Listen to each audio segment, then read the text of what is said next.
What's going on, guys? Today I'm gonna show you how to create variation listings 2020. Variation listings is good uh, for people that have one shirt of many colors and sizes. Alright, so the first thing is, let's say you have this shirt, you put sell now. And this is important. Make sure you take out the size from here and the color, size type. Take this off. This is very important under item specifics. You come back to the top where it says variations. You create variations. Here we don't need this one, but we're gonna add color.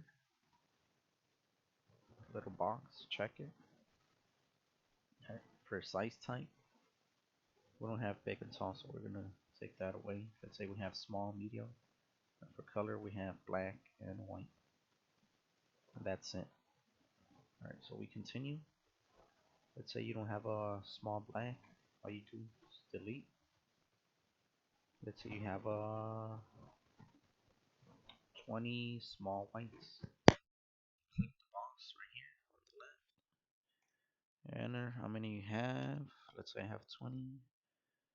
And for this one, let's say I have five medium black, and I have one medium white.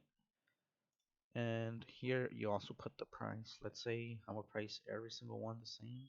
I'm gonna check all the boxes for $20.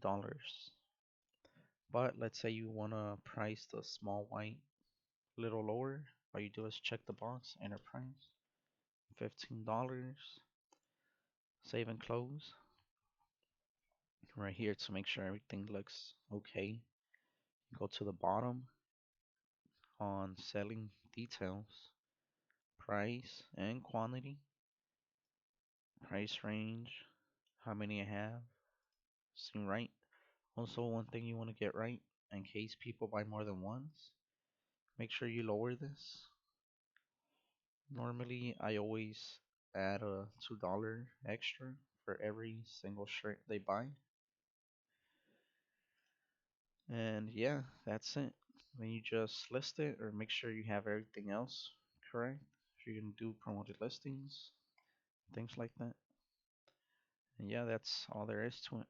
Thank you guys for watching. Make sure you like and subscribe. And thank you again.